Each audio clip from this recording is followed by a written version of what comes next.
Hello and welcome back to the channel. In today's video, I'm going to be explaining why the Chiefs dynasty is on pause. The Bills are still that team in the AFC East, and how we had the Rams and Lions, and the Rams are showing why they are going to be your number one seed and favorite probably to win the Super Bowl. So starting with the Chiefs, it's a somber day for KC fans. Their star quarterback, the guy who's put the team on the back the last 5 years, go down with an ACL injury. They were on the brink of elimination anyway. They had a slim chance to make the AFC playoffs, but they were down 3, trying to tie it with a field goal. Mahomes was doing Mahomes magic, leading them down to try and get in position for Butker. But honestly, I think what it really shows you is that you need an offensive line to be able to even have a chance of winning a Super Bowl, and the Chiefs are far away from that. They were horrible on third down. They didn't have a run game at all. It was just inconceivable how they were going to be able to make a playoff push and even a run if they got in. I think if they were withheld, their defense was pretty strong, but they just didn't have the magic this year. So it's sad to see. I'm a personal fan of dynasties, so I've always found that if you can't beat them, it's exciting and adds thrill to the game. So it's sad to see that Mahomes and the boys are not going back to the Super Bowl, but it'll be a new young team that has no experience, being in that position. So that's exciting. I think that out of the AFC teams, my favorites would probably be either the Bills or the Broncos after what I saw. And starting with the Bills, they were on the road against the Patriots, a young Drake May. Josh Allen played like complete dog crap. I have him in fantasy. He did not do what he was expected to do in the first half. But, like they say, he goes into his closet, puts on his cape, and does what he does. I mean, the second half, he had incredible runs, good complimentary football with James Cook. They were able to come back and win after being down almost 21 points at one point.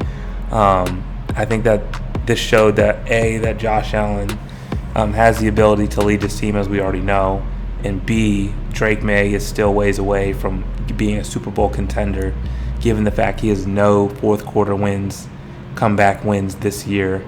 I think he looks great on script and when the defense is putting him in position, and he has some good running backs in Ramondre and Travion. But I think he has to show that he can put a drive together to be able to put his team. That's why I'm not going to have them in my top tier rankings. I'm going to have them below the Bills, below probably the Broncos. I like the Broncos win against the Green Bay. As a Bears fan, that helps us out because we need all of the help we can get to be able to win the division. But the Broncos defense, number one, is ecstatic. They shut Jordan Love down. When he's in a rhythm, he's hard to stop, as I know from last week, dealing with that up in Green Bay. But the defense, number one, is a showstopper. They plug the holes. They get pressure. So that was interesting to see. And then Bo Nix made a lot of big throws. I've been questionable on his deep ball all year, but he threw some pretty balls to Cortland Sutton, and I think Mims was another one down the field. But he's looked incredible with his big throws, and then also his comebacks. He's had a lot of good comebacks this year, like against the Giants as well. So I think that they're the real deal. They can get the 1 seed too, which it's hard to play in Denver. Even Tebow was looking like a magician out there. So I think if they get home field, they're gonna obviously get the bye, but then also they're going to be at home potentially for a conference championship. So I like them a lot. I don't think that the Chargers are legit. Going back to the Chiefs game, they just make too many mistakes. Justin Herbert is good one drive, and the next it doesn't even look like he knows football. So that's just my take on it. But the NFC, the Rams, Lions was the game of the week for me. They really inserted their dominance by just having that explosive offense, kind of what they had in 2021 when they won the Super Bowl with Cooper Kupp, Robert Woods, Odell Beckham. They had some dudes. I I think that their defense is good enough to get stops, and especially if they have the home field advantage, kind of going like when I'm going back with the Denver Broncos, is that, Matt Stafford just needs some time, and he's going to find Puka, Devontae, running it with Kyron, McVay at the helm. I think that, given, his age, he's really shown that age is just a number, because he is still slinging it like no other out there. And I'm impressed by the way that their connectivity. And I think when Devontae went over there, it might ruffle some feathers with Puka, but Puka and Devontae seem to love sharing the rock. So I'd be very shocked if they lose before getting to the Super Bowl. Just given, and that's coming from a hopeful Bears fan that they can get in, but winning at LA, I think they're just too comfortable there. It's not even about the home field advantage. So they're my favorite. And then moving on to the NBA, I was watching a lot of the NBA this weekend and this week leading up to the weekend, given that the NBA Cup was going on, the quarterfinals, and then the semis. I haven't watched too much of it, but my take from the East side, that the Knicks are, if not the favorite to come out. I think that they have shown they've struggled this year more than you'd expect for a team that was 2 games from winning the East. That they just, when they can put it on, they put it on, right? They know how to lock teams up. Jalen Brunson is in his bag right now, dropping 40 on teams. Cat, Mikal Bridges, Josh Hart. They're pretty well in sync. I think that they're more locked in and focused because they know that the window to win is now, and that their best shot is when the Pacers are down. Obviously, they're one of the worst teams in the league, and then the Celtics are not in contention with Jason Tatum, even though they're having a really nice season. I think that the Knicks are the team to beat. I don't believe in the Pistons at this point. The Pistons played well against the Knicks, but they have a lot has to go right for them in the playoffs. And no disrespect to Detroit, they're playing good ball, but I think that the Knicks are the team to beat. I think the Cavs are close. I think we haven't seen them at full strength with Donovan Mitchell, Darius Garland, Mobley, all those guys, but I think Lonzo is a key contributor in being able to spread the second unit around, make sure that they're not, doing any damage to what the first team had done with the lead. So they're a team, but they haven't been playing as good of ball as you'd expect for a team that was the number 1 seed. They're the 8 seed right now, right?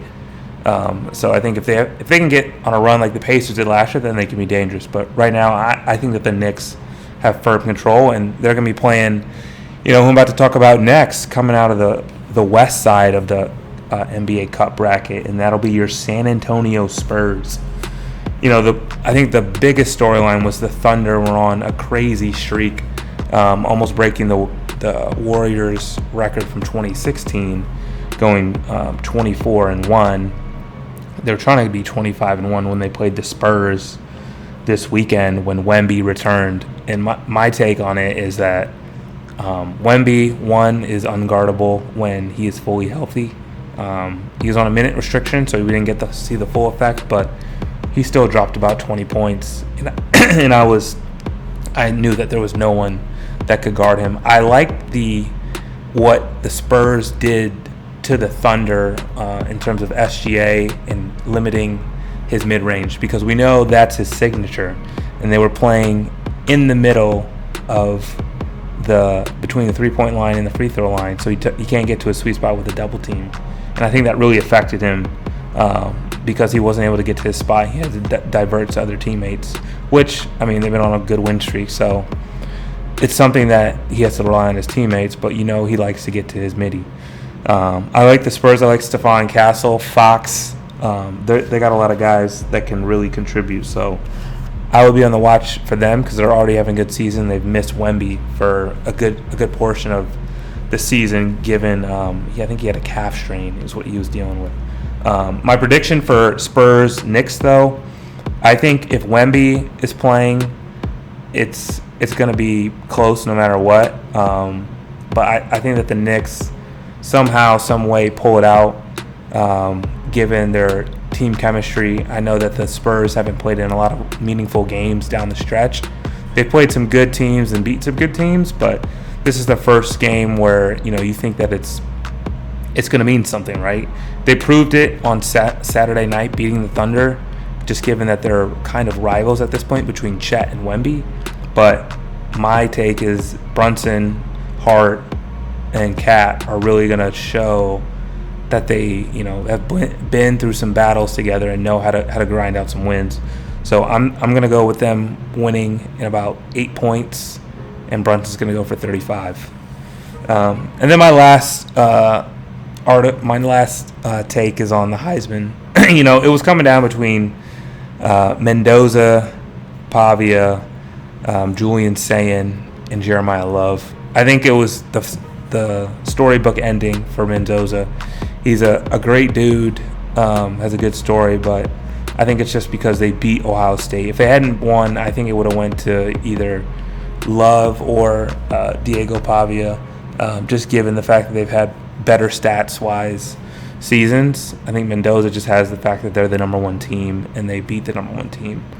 But I think, it is what it is. The Heisman has kind of lost juice in recent years with a lot of it just being quarterback-based. I saw last year was Travis Hunter, but, it's really about who's got a good season. You could have good receivers that could boost you, but I think it's more about just the quarterback play and being able to get your team to the playoff, which at this point, it's a lot broader with 12 teams.